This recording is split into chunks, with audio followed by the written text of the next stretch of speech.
Welcome to KYNDversation, a space for sacred dialogue, honest reflection, and deep listening. I'm your host, Kendra Frazier. KYNDversations was born from my own inner dialogue, my journey of spirituality through life's unfoldings, questions, and becoming. Along the way, I discovered something essential, that transformation often happens, not in isolation, but in conversation. In this podcast, I sit with people from diverse faith traditions, spiritual paths, and lived experiences to explore one central question. What does devotion mean to you? And how does your relationship to the sacred shape your life? My hope is that each conversation becomes a light post for those who feel challenged, disconnected, or searching for belonging. And that through our shared reflection, you might find courage, clarity, and deeper connection to yourself. Wherever you are on your journey, you are welcome here.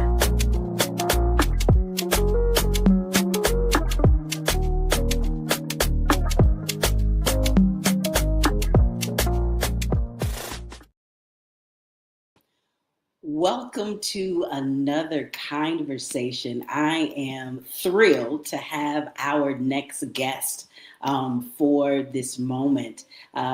Reverend Adrian is a father of two, Nathan, 19 years old, and Lydia, 17 years old, and husband to Julie, a pastor in the Presbyterian Church USA. He currently serves as the university chaplain at Queen's University of Charlotte and teaches in the Philosophy and Religions Department. He served for 10 years as an affiliate professor of History and Interreligious Encounters at the Charlotte campus of Union Presbyterian Seminary. Prior to that, he learned alongside marginalized communities across the world, including displaced children's communities in Zimbabwe, Dalit communities in India, and vulnerable children in Texas. These experiences have challenged him, humbled him, and offered a different way of viewing the world and his faith journey within it. He has been a part of the Interfaith movement globally and locally, most recently serving as president of the Mecklenburg Metropolitan Interfaith Network, also known as McMinn, where he and I met, and prior to that as president of Interfaith Partners of South Carolina. He reports that he still has much to learn. Please give a warm welcome to our next guest, Reverend Adrian Bird. Welcome, Adrian. It's so good to have you. How are you doing?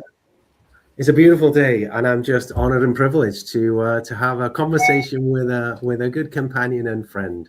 We've journeyed a little bit over the last couple of years, and so when I got this invitation, it was my privilege to say yes. So I've been excited and looking forward to this. Good. I am looking forward to you sharing your story. I have always been really thrilled to hear about your travels around the world, and I'm really interested in this conversation to get a broader picture of how you have become who you are and who you are continuing to become. So my first question, Adrian, I'm really curious about your earliest memories of spirituality and faith in your childhood. What did those look like? Oh, that's a great question. Early fond memories of what I like to call the homeland, the place where I grew up as a choir boy, actually, in the church, feeling somewhat disconnected from the content or anything that was deeply theological, but just the feeling of connectivity and belonging to a choir that was a fun part of nurturing me in those early years. I love that. What was it about the choir that you gathered this sense of spiritual belonging? It was just being with a group of people that I thoroughly enjoyed singing alongside. And at that time, it would have been very hard for me to articulate that it even was connected to spirituality at all. It was just something that I enjoyed doing. Now, later in life, when I moved away from the church after my college years, really drifted away from anything to do with faith or religion or spirituality, but I was playing rugby at the time, and we had a really big game, high profile, lots of attention from the media and from the town. And I remember running out onto the field and walking through some of the warm-up exercises, looking around at the stadium, and it was full of friends and companions and those folks who loved me the most. And I was on the field with my teammates we'd been in the trenches together on fields all over the United Kingdom, playing some tough old rugby. But I had this sense of feeling very alone and very vulnerable. And it was a strange feeling because I was surrounded with everybody that I loved. A couple of weeks after that, I was invited to a church. It was Christmas Eve. And I was invited to a church from a friend that I wanted to spend some time with. And I didn't really want to go, but I did want to see this person who had invited me. So I entered into the church. Now, it was Christmas Eve, so there was a beautiful ambiance and the candles were there, and there was just that real sense of a joyful season in the Christian tradition, being Christmas. And I sat in that space in a packed church, and it was the exact opposite as I'd felt on the rugby field. I felt like I belonged, like I was full of connectivity, even though most of the people in that space were complete strangers. It didn't make any sense, but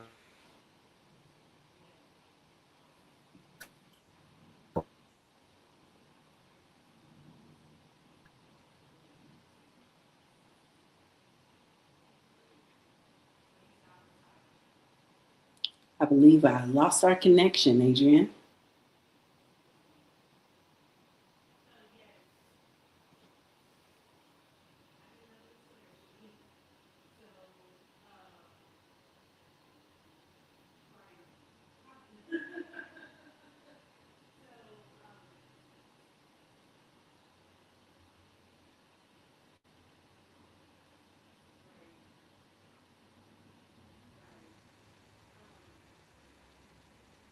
hi, Kendra, did I lose you for a moment?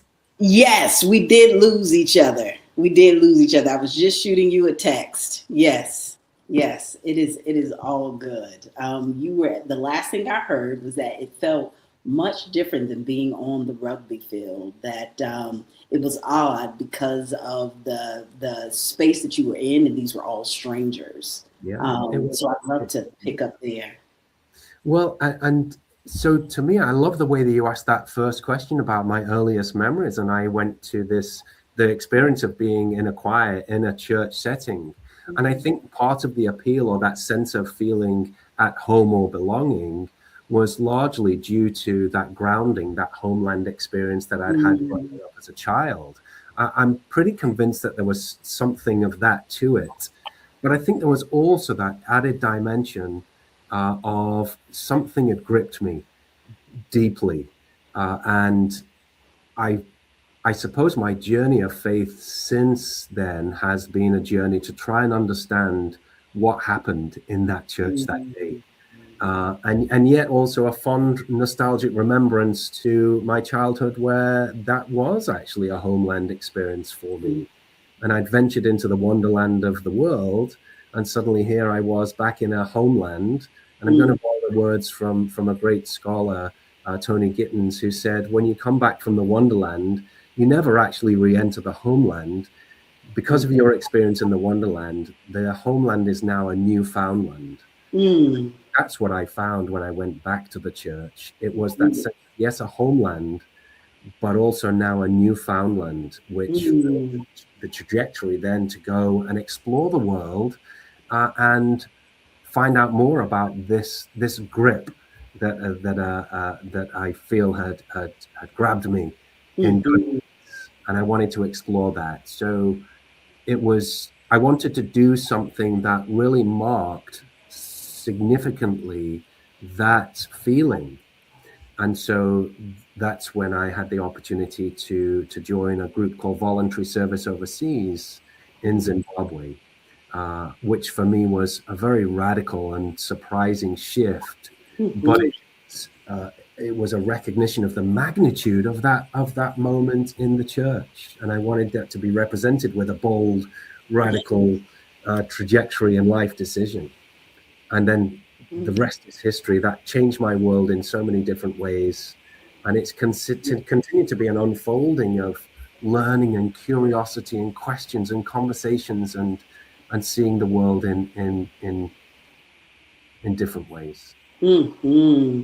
I love that curiosity and faith are companions in your journey, and I appreciate how you're describing this experience of a homeland, and the quote that you offered about when you decide to explore the wonderland, how the homeland becomes a newfound land, which is really resonating with me. Would you say before you made it back to the church that you were in a wonderland of sorts? And I'm wondering what were some of your discoveries while you were not in the space of the church context? Yeah, it's another great question. I think the Wonderland, it sounds so appealing. It's the way Gittins explains it is this: if you're exposed to a world of something new, maybe you're obviously I'd left home and was exploring life at university, um, asking questions about the world and who am I, some of the deep philosophical questions, Hmm. trying to create a social network for myself. But I think the Wonderland, the appeal of it is true and it's there, but it's also a place that you can get lost in. A little bit like Alice in the Wonderland, it can be a disconcerting place. It can be a discombobulating place where you're not really sure which way's up. And Hmm. I think that the longer that I was spending in there, there were some wonderful experiences, but Hmm. that sense of not being grounded or having a true direction, it became something of a chaotic space. And so when the opportunity became to go to that church and be grounded once more, I think that was a pivotal recognition as well, Hmm. that I Hmm. needed something a little bit more grounding in my life. Hmm. I like you found that spirituality has been a rooting force for me, and I love that the rooting that you experienced in returning to the church brought you into this program of volunteer service overseas. Was that the name of it? Volunteer Absolutely. services overseas. What did you discover about yourself and people in having that experience in Zimbabwe? Oh my goodness. I'm indebted to, in particular, to the young children that I met, the young men and the young women, particularly young men, who offered me obviously a different glimpse into the world. Zimbabwe had previously been colonized by the UK, and I come along as a volunteer, as a development worker, and there's certain assumptions that you come into that kind of work with. Even though you wouldn't like to admit it, there's a hierarchy that seems to be imposed. I was educated. I came from the UK, and I was here working with these displaced children. And on most people's hierarchies, that's a very real disparity. And yet it was these children that allowed that the illusion of that hierarchy to be shattered in meaningful ways. And if I can share just a quick story that I might have shared with you before, but so I found myself leading Bible studies in a park, a beautiful park in the center of Harare, and kids from the streets would come, and we would read scripture, and we would have conversations about it, about what we'd read. And I was the host, and so I always kind of had a little plan. And with that, there was almost we'll read it, and then our conversations will take us to the point where I think we need to go. Mm. I had selected the passage, interpreted the scriptures in a certain way, and I was going to be teaching these kids until they kind of got the same answers that I did, if that makes sense. And I think that Mhm. was an inbuilt sense of almost the saviorhood complex of Yes. I have it, and I'm going to guide you to where I am. Mm. So, and that became Wow. shattered through one particular experience. And one of the children that had been coming to the Bible studies was arrested for a crime that he likely did commit, because life on the streets is really tough. He was put into a cell, and he asked if I got a phone call in my office that he'd been arrested and could I come and see him. And so I went down to the cells. It took a long time to get in, but eventually I got an audience with this young man. And he came out of the cell and he was freezing cold. He was dehydrated. He hadn't had any food, he told me. And he was in a small cell with a lot of other young men. And so he sat there and he looked at me with these eyes and just said, Adrian, that Jesus that you've been talking, excuse me, that Jesus that you have been talking about in our Bible studies, where is he now? And it just struck me to the heart, because at the time I think I could have given a really nice and polished answer, something like, well, don't worry, innocence. Jesus is right there with you in the cell. But it felt like the question deserved a better answer. If there is a better answer than Jesus right there with you, because theologically it's a nice answer, but it didn't feel like I had any grounding to really say it. It felt like it was almost a brush-off answer. Wow. Because I would have just walked out of the cell and feel comforted in the fact that I've told him that Jesus is right there. I didn't know, and it suddenly dawned on me that this is real now. Yeah. It's a real question, and I need to find a real answer. And so I said, innocence, I don't know. I don't know where Jesus is. But then it feels like words were given to me at that point, because I look back at this moment and it was quite pivotal for me. I said to him, but when you get out of here, let's figure it out together. Let's see if we can discover an answer to that question together. And in a sense, that really started my chaplaincy journey, where we would walk along the streets, and I wouldn't walk ahead of him and he wouldn't walk ahead of me. We walked together, side by side. Did we figure out an answer to that question? I'm not sure we did, but we had a pretty good go at it. And it allowed a relationship of trust, I hope, and just one question leading to another question, and that journey of solidarity as much as we possibly could. And so it changed everything in terms of even the Bible study construction. Gone were the days where I would decide on the passage, I would interpret it and ask people to get to the place I was. That was almost instantly gone. And I realized that it was actually as much of a discovery of a faith journey for myself as it was with any of these other participants. So I credit these amazing kids who had just found their ways to the streets because of the HIV/AIDS pandemic, and they were resilient kids looking for strategies and tools for survival. And they showed me how to ask authentic questions and to show me what it meant to actually be in solidarity with one another. So in a sense, it was a real gift for me to shatter that idea of the colonial hierarchy. We were suddenly in it together. Now, I say that, and I do obviously recognize that I was a British passport holder. When the going got tough around election time, all the volunteers were actually asked to leave. We were told to leave the country because it was too tense. And I went in and made a protest and said, I don't understand. We're here to be with the people that we're living amongst. What do we say if we leave when the going gets tough and we just come back when it smooths out a little bit? So I protested and had to sign the waivers that said I was alone, and it didn't change much. For a couple of weeks it was just a personal protest, but I'd found a principle of living that I recognize I have my privilege. I recognize that I had the opportunity to leave when the going got tough. I had the choice to do that, and that is a privilege thing. So we never completely got rid of the hierarchies that are naturally imposed, but at least it was an attempt to live very differently because of these great teachers. So I don't take my privilege for granted anymore, and I want to use that privilege that I know that I have through my education and qualifications and economic status to do that, to use that wisely. using privilege in a way that supports people who are marginalized is what allyship is about. Mm.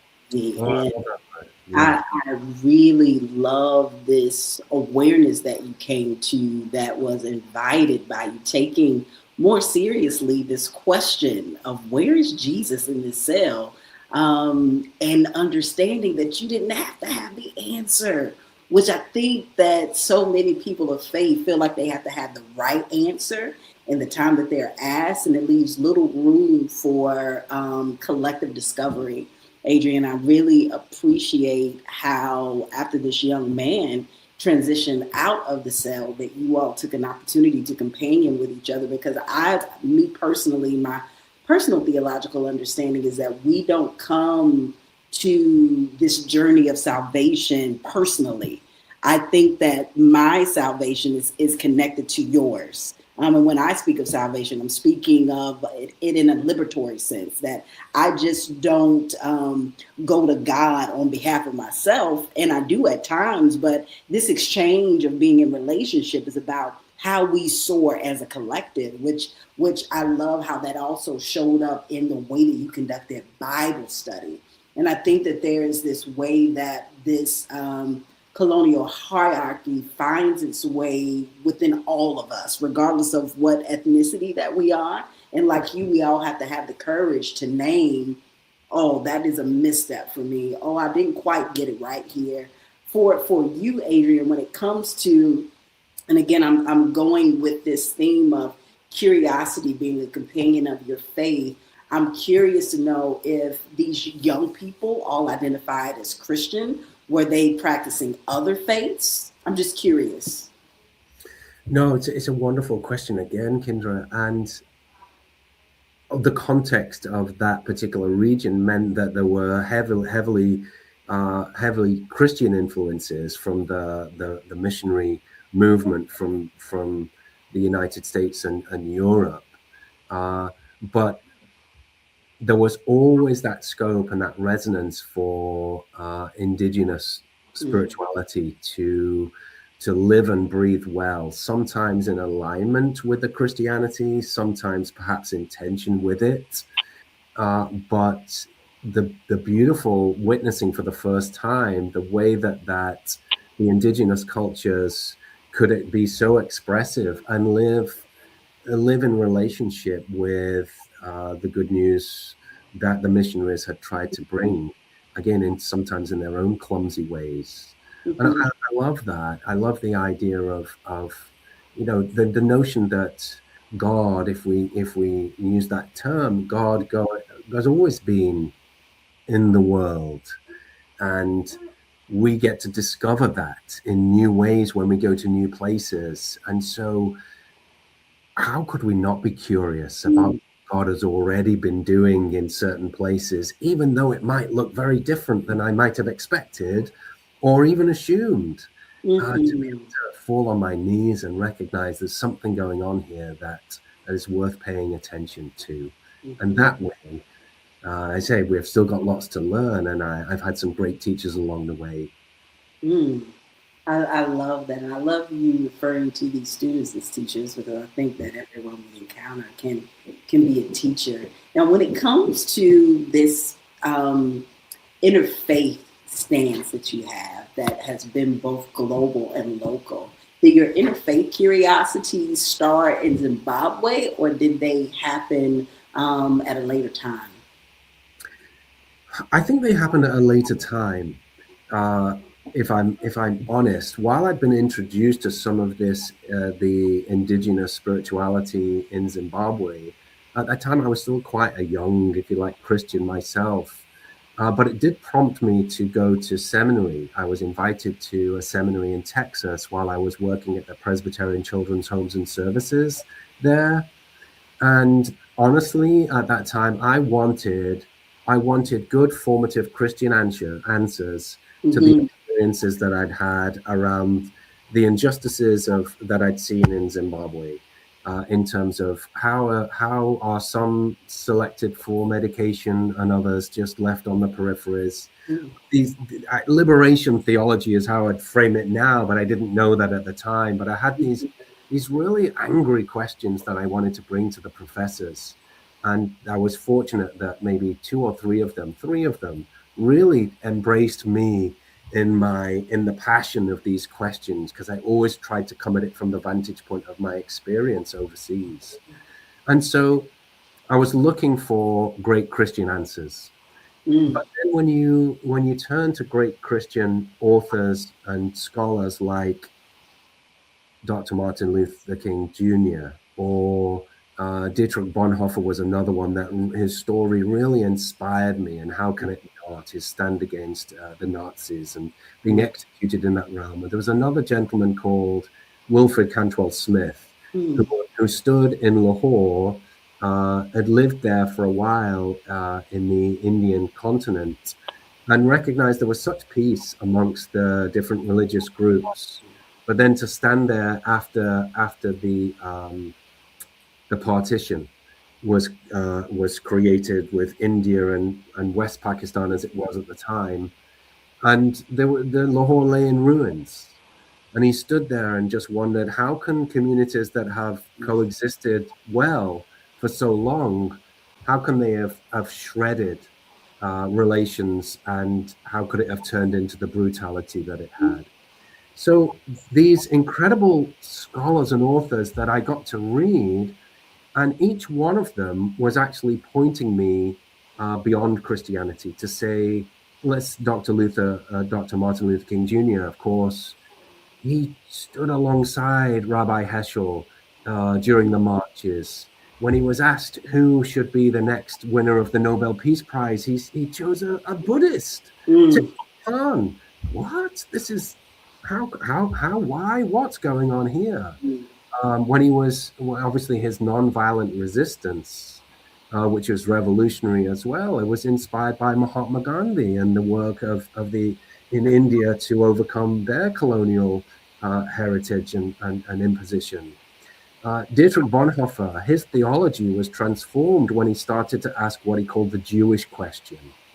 How is it that we can think about ourselves as Christians when we know what's happening to our Jewish brothers and sisters? And the shame that he felt when a family member who was related to the Jewish community asked if he would speak at a funeral, and he said no, he couldn't do it because of his own fear, and how much he was shamed by that decision. And also his interest in India. He'd been invited by Mahatma Gandhi to come and learn about the resistance in India, and he was super excited to go, but of course chose ultimately to stay mm, Germany after coming to the United States, and never had the chance to go to India. But in his letters to his grandmother, one in particular, he talks about how he really felt like he was going to find some deeply theological answers to his questions by mm, his time in India with Gandhi. In other words, there were these great Christian thinkers who were starting to think outside the box and make connections with folks from other traditions. And all of those scholars that I mentioned there are male. Now my heroes in the interfaith movement are folks like Valerie Kaur, who mm, was another encounter that I had, a Sikh activist from the United States who transformed my life in ways that I find difficult to articulate, but yet that was another experience of deep curiosity and a fullness of spirituality. And so mm, now I turn to Valerie Kaur and others who mentor me in meaningful ways. mm, mm, mm. Wow. Thank you for dropping all of the theologians and scholars and spiritual activists, in a sense, who have broken out of their own theological frameworks to see beyond what they inherited in terms of their own theological foundations. When it comes to, I imagine, Adrian, just given you looking for these very Christian answers, that possibly, and I could be wrong, that your own theological frameworks may have been disrupted a bit. Was there any type of disruption to your theological framework at all? I think so, for sure. And in some ways, as I look back, I wonder when that experience happened in the church all that time, Mm, how quite naive I was and vulnerable. And I was just like a sponge wanting to learn as much as possible. And I think in that formative time period, and I'm not being disrespectful, I hope, or too critical, but I think it's easy when you're a fledgling in the faith for people to almost supply you with the answers, and you accept them almost uncritically because who are you to say anything different? And I think there was probably a period there where people had wanted to give me a theological framework that suited them, and I assumed I had to adopt that as well. And I respected them so much. And again, I'm not trying to be too critical of them because I'm glad they were there for me. But I think in some ways the journey has always been a bit of an unraveling of those fixed fortress theological infrastructures to let the if you like the Holy Spirit in and breathe a little bit more, and to be feel a bit more comfortable in the space of ambiguity and curiosity. So Valerie caused the great example of back to her. I went to a conference once feeling really low spiritually. I was doing Bible studies, I was teaching at seminary, so it was all a lot of Christian stuff, but I just felt like I needed the batteries to be recharged. And I went and listened to some great Christian preachers. And I wrote in my journal partway through the conference, I'm not feeling it. Again, no disrespect to the preachers, they were great, but I'm still feeling low. And I wrote in my journal, I'll stay one more night and leave tomorrow. And that evening, Valerie Kaur, this American Sikh activist, came along, spoke, and then spoke the next day. And I felt absolutely full, over the top, like the Spirit was brimming outside of me. What the heck is that all about? Why could she unlock, if you like, or fill me in ways that my Christian brothers and sisters couldn't? Again, not trying to set up a competitive either or, but something happened. And so I connected with Valerie, and I actually ended up writing a piece that went something like this: how an American Sikh woman activist pointed a white male English Christian back to God. Wow. And so I think in that title, it captures something of my own journey where I think I've learned and matured in the way of thinking. Other people from other traditions too have stories that can inspire and point me back to God, particularly during those dry spells that I go through myself. And time after time, the interfaith movement has provided me with friends and neighbors who have shared with me and said, look, we know that the water that we have is not going to nourish you in the long term, but maybe nourish you in the short term. Here's the water. And I gladly receive it. And hopefully I'm, not being too blasphemous, but receive it because I know that it will get me through the next night. And those acts of generosity and grace from others have filled my cup many times. I don't think that that's a reality that is separate from my understanding of God. I think that that's a part of the rich tapestry of what it is. And other theologians would disagree with me, I'm sure, and not be too happy at me willing to drink the cup of other traditions. But at times it's got me at least to the next day where I can find my way back into my tradition.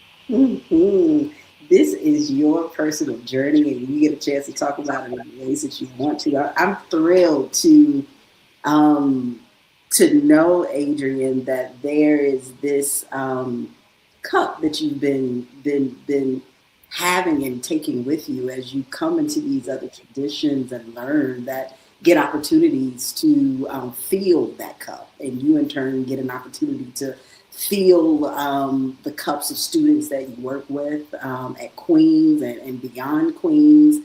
And I'm interested when it comes to this aha moment that you have with this American Sikh activist woman who's sparked the essence within you of what animates you in a way that makes you write, which speaks to the value of interfaith dialogue and interfaith work. It is sacred work, and it is a work that has been present with me probably since I was 14 in a way that I didn't have language for it at 14. And I know for me, just in terms of the tradition that I grew up in as Church of God, moving into New Thought Christianity, learning more about metaphysics and quantum physics and the relationship of spirituality to science, being ordained Baptist, moving into a practice of ancestral veneration and learning more about the Ifa tradition.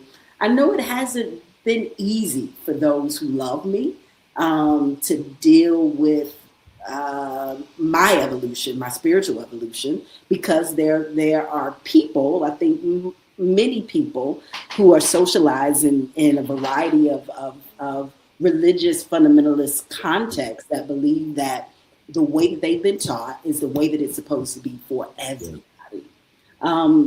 How have you had that experience in your life where people are challenged by your openness to other spiritual paths, and how have you dealt with that? Yeah, thank you for sharing some of your story. And the disadvantage of this forum, by the way, is I'm the one who gets to do the answering and not asking the questions. You can ask a question if you want to, Adrian. Okay, well, thank you. I, I have, and in some ways, it's very refreshing to be amongst others who are willing to see the importance of interfaith dialogue that maintains the integrity of identity and the difference with each, and also willing to explore the points in common. Sometimes it's easier to enter into those conversations, and this is not a eureka observation, than it is to go into some Christian communities who feel like they have quick to judge. To me, the opposite of being graceful or of loving neighbor, but really fixed in opinions that seem to shackle, seem to be imposed, and seem to be toxic. And that goes against my understanding of who God is in the world. If a God of grace is there and real, and we feel that presence, then it shouldn't be there is good news and bad news. It should be there is some good news. Let's stay in the good news for a little while, rather than imposing the bad news of, well, it's good news only if. It's good news if you look like us, come to this church, understand God in these ways.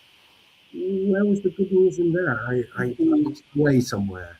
So I have found it difficult. I've had people in presentations say to me, Adrian, you must be so lonely and mixed up and confused. Well, no, that's not the case. Actually, I have so many companions and friends. It's just a bigger family. So yeah, it's been a very strange journey, but it's been a very real journey, and I'll always be grateful for the opportunities to cross into different spaces, because it's in those spaces that actually I think I've become more grounded in my own faith identity.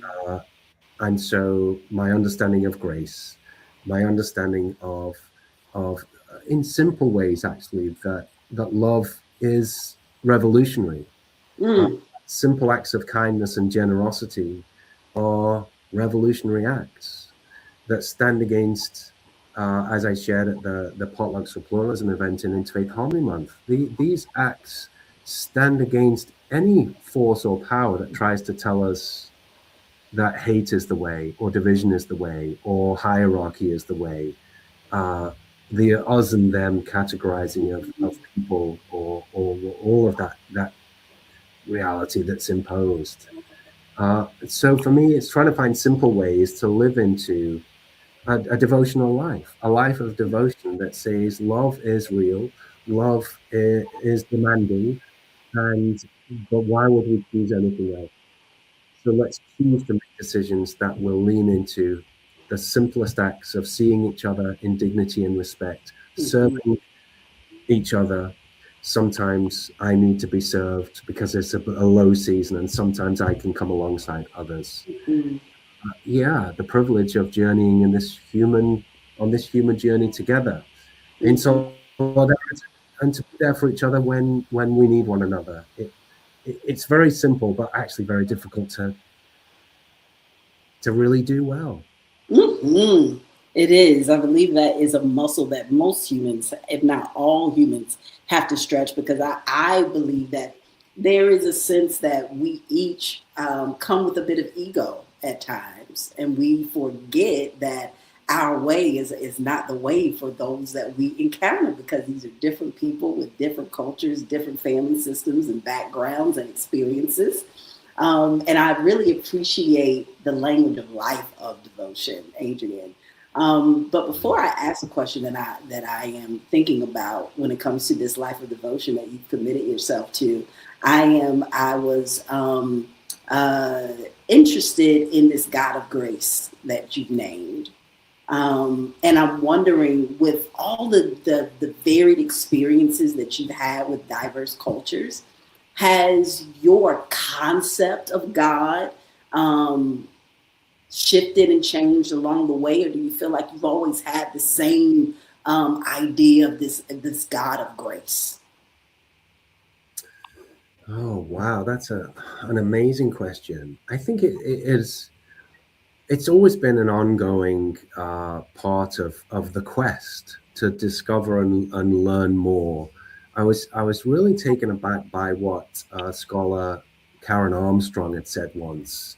She said the word creed, that we, as Christians, we would say creeds. This is what I believe, A, B, C, D, and then there would be jobs I would apply for that made me say what I believed. And if I could tick off that this is what I believed, then I would be in a chance of having a job.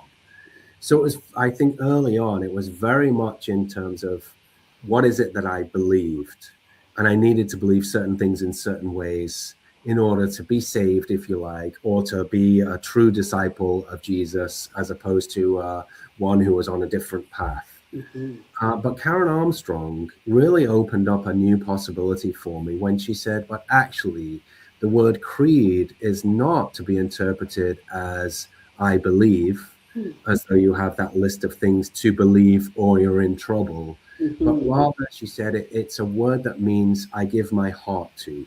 Mm. I give my heart to this. And to me, that takes off all the pressure.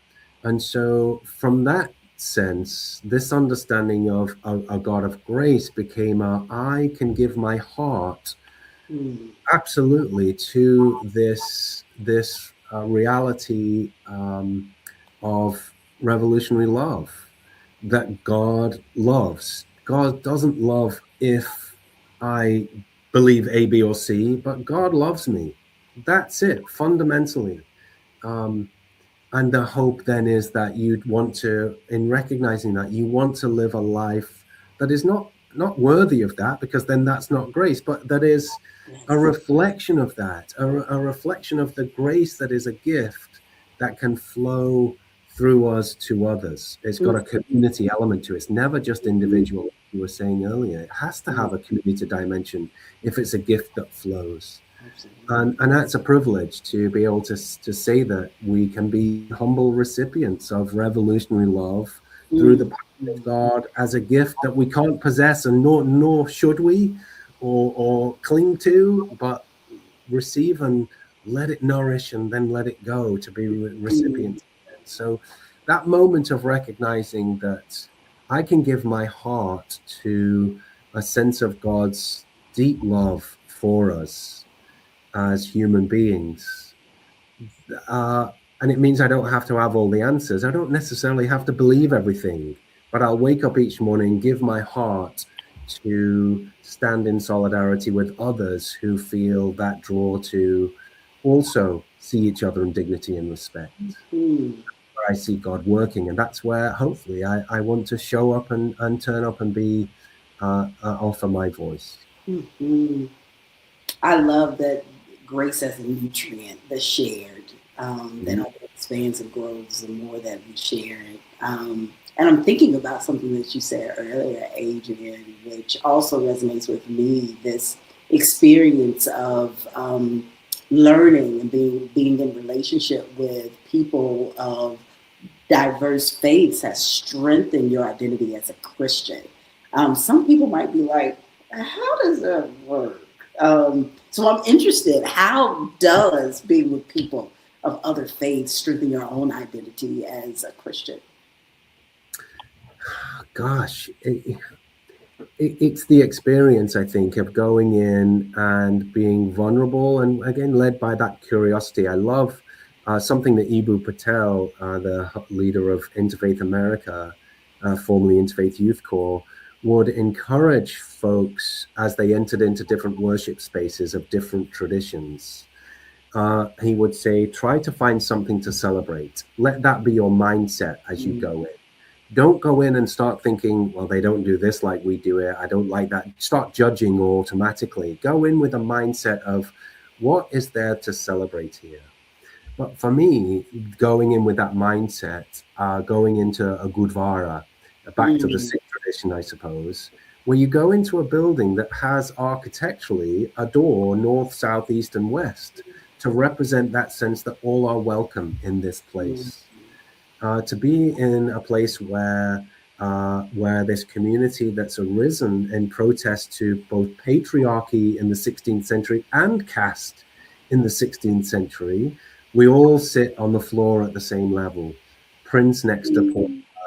Everybody is equal together unless they have a need to sit in comfort.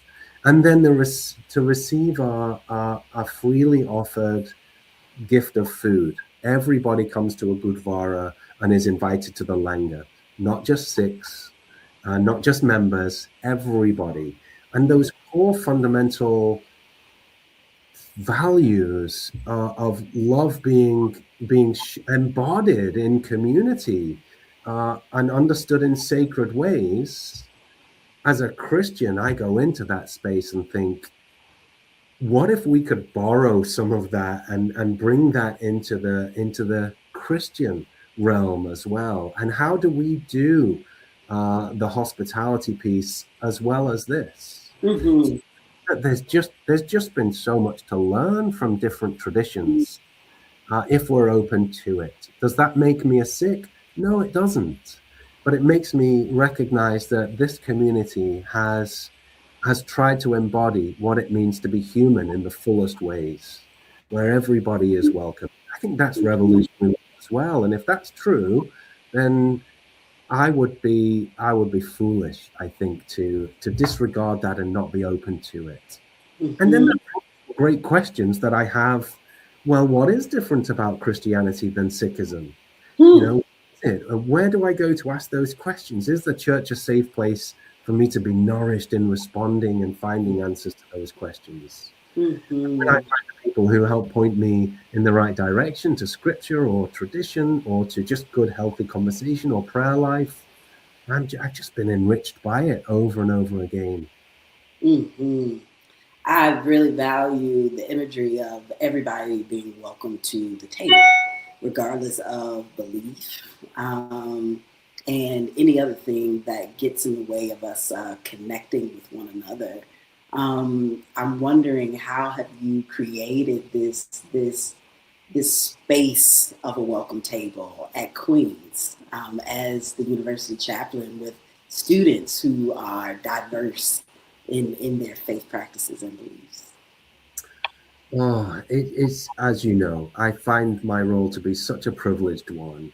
We are such a diverse community here at Queens, in terms of religious and spiritual identity, as well as many other aspects of life.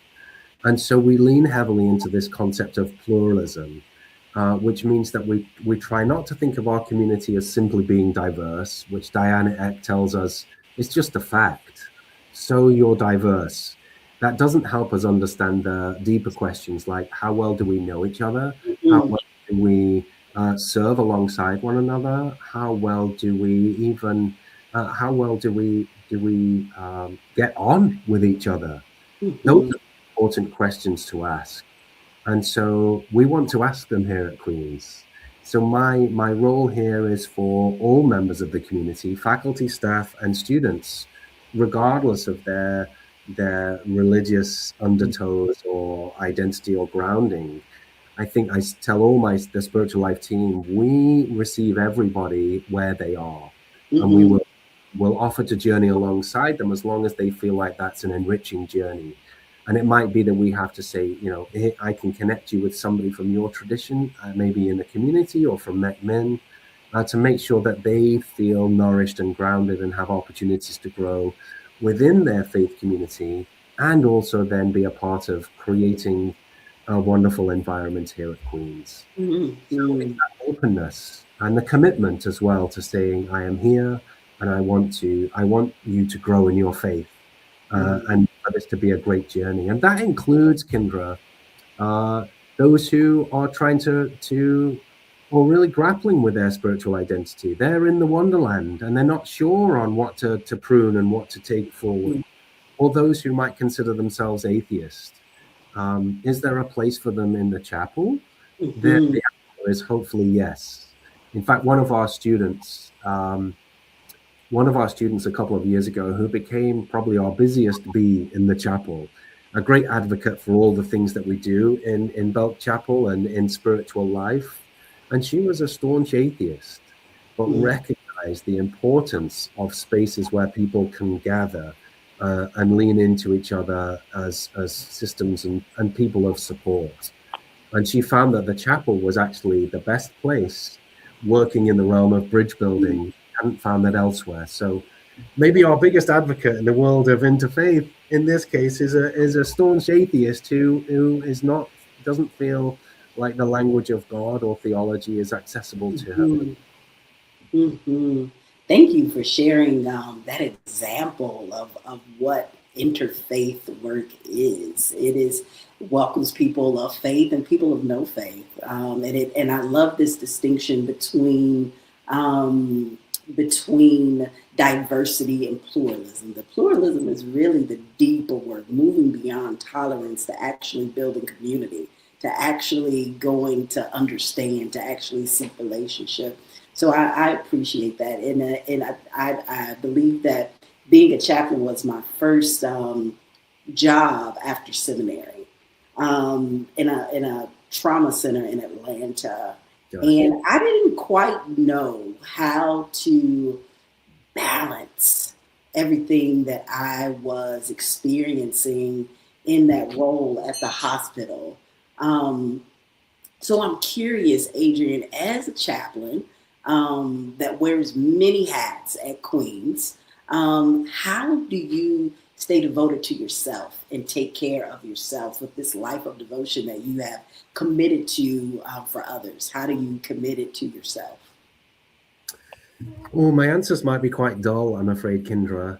I think that, I'd love to be able to offer a grand paradigmatic philosophical shift that I've been able to embrace. But actually, I think it comes down to permission to create spaces where I can be grounded. Mm, And so I might have shared this with you before, but when I come into work, technically we begin at 9 and end at 5, although often that's scrapped because of the nature of the role. But I try to ensure that my first meeting, if I control my calendar, is at 9:30 rather than 9 o'clock. So that's not a deeply philosophical answer, but it's worked in such incredible ways. It means that if I'm stuck in traffic and I'm late for a 9 o'clock appointment, I'm not sitting at traffic lights, feeling stressed, feeling anxious about being late, making poor decisions on the road, having to text somebody to say, oh, I'm sorry, I'm running late. That 30 minutes gives me that permission to be stuck in traffic, and I might be late. If I do get in on time for 9 o'clock, it gives me permission to go and sit in the chapel mm-hmm, for 20 minutes to just be grounded in the day, to ask questions like, what is a life worth living today? Simple questions. And even those spaces are sometimes chaotic. It's not like mm-hmm, this deep, meaningful conversation with God and all is revealed. Sometimes it's a hot mess, but it's permission to breathe and honestly let the anxieties of the day just wash away, so that when I do have my first thing at 9:30, I'm just ready to posture myself, to locate myself in a way that I think can be most helpful for typically the student who's coming in. Mm-hmm. So it's a tinkering of time, really, but it's more than that. It's actually permission to feel grounded myself and have time in silence to meditate clumsily, to talk with God clumsily, uh, because oftentimes it's not neat. But Mm-hmm. to start the day well, and I think that posturing really matters because the students will sense that if I'm a hot mess and they can see it, they don't need to be talking to me because I'm not going to be much help. Mm-hmm. The small adjustments have made a big difference. Mm-hmm. Mechanical questions, but actually have had a huge impact in the deep and meaningful stuff. Mm-hmm. It's a simple question. I mean, a simple answer, yes, but profound. I think I often take for granted. My partner and I were talking about this a few months ago. In order to ground myself, there's a particular regimen that I have in the morning. I generally don't schedule something with another person until around 11, which might be late for people. I get an opportunity to do that because I work for myself, but in between those hours leading up to the 11 o'clock hour, because I've scheduled time to sit, to be quiet, to pray, to do ancestral honoring, or whatever it is that I do, that there's a way that I'm not jerked into my day, unstable. And I think so many people in this country um, will get up and automatically just start doing. There's no opportunity to sit, to ground, to discover what you might need differently in today's time than you did yesterday. And so, your answer of permission to create spaces where you can be grounded can be medicine for people who are listening and watching this particular podcast who don't have a sense of grounding and are wondering what they might need to do to gain that. And the time adjustment is something that is simple, but I don't think people think about it in that way. So thank you for naming that, Adrian. No, I appreciate the chance to share, and I said earlier it's often chaotic, but I feel like in those spaces, if they're good spaces, they should be invitational spaces. You just invited into those spaces, and with that, there is a sense that you will be found there. You know, Mm, you're not alone. mm, It's not all about you and what you can succeed at, and how well you can frame your mind to posture well. It's just entering into an invited space where you will be found in mhm, ways that you might not even be able to articulate. And then you can translate that into the spaces that I can create that are invitational for students who come in, and students will know very early on that I'm not a fixer, but I am committed to journeying alongside, like that young man in Zimbabwe. And mhm, together in that journey, we trust that something deep can happen, even if it's not a solution or a magic wand to the ills of the world. mhm, mhm. Thank you so much for your time today in this conversation. I could talk to you for hours, Adrian, and I mean that Likewise. literally. As we close out, are there any? My hope is that this podcast will reach those who are in the midst of navigating their spiritual journey. Some people have been in it for a while. Some people are questioning what they grew up with and comparing it to what they're interested in. Some people might be stuck somewhere in their spiritual life. Some people who watch this may be in the wonderland, right? Still looking for grounding. I'm wondering, are there any parting words of wisdom that you have for the spiritual seekers that are watching this and listening? Oh gosh. If I can share one thing that's been Yeah. very helpful to me, and it's something I borrow from somebody else, actually from a Muslim woman who was inspiring for me. She talks about the example of the Sea of Galilee and the Dead Sea, and how one is completely dead. It is not a space of abundant life. It is a place where living waters come to die, essentially, as opposed to the Sea of Galilee, which is rich in nourished life, abundant life that can sustain not only life within it, but life around it. because it's living water. And she said the contrast is there because both these bodies of water are fed by the same river, the River Jordan, which of course has significance in many traditions. For Christians, this is the river that Jesus was baptized in. So we have this reality that the same river nurtures and runs into both bodies of water. Yet in one place it goes to die, in another in Sea of Galilee to give abundant life. So when we think about the differences between the two bodies of water, this scholar said it's that the Dead Sea has great inlets.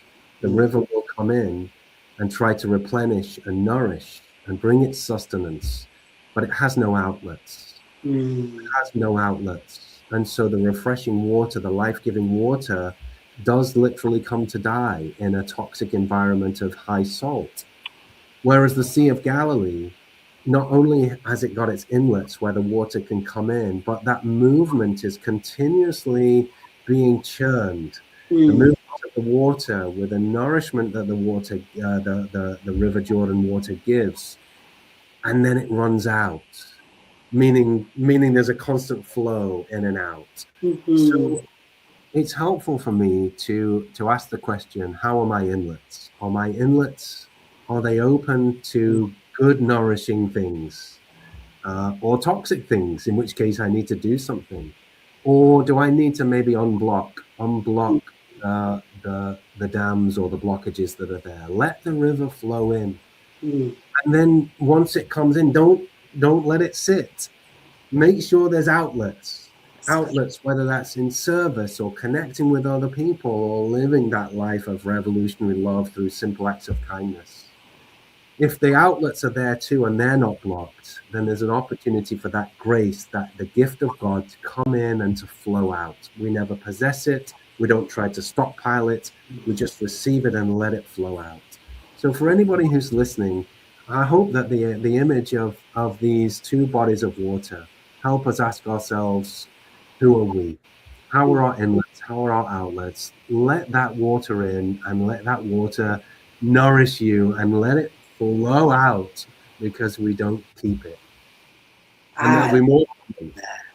I love that. Be mindful of your inlets and outlets and let the water flow. That is wonderful. And I hope that you will share with me the article that you wrote. I would like to, if it's possible, I would like the public to be able to access that link, because I think it's an important piece to read. And I am, again, delighted that you said yes to being in conversation with me, Adrian. So to my audience, stay tapped in, stay turned on and tuned in. And if this blessed you, don't keep it to yourself. Like Adrian said, let the water flow. Love it, like it, and share it, and subscribe. We're building something sacred together here in these conversations. And we look forward to being with you again next Wednesday. Peace and wholeness to each of you. Thank you, my friend. What a great privilege.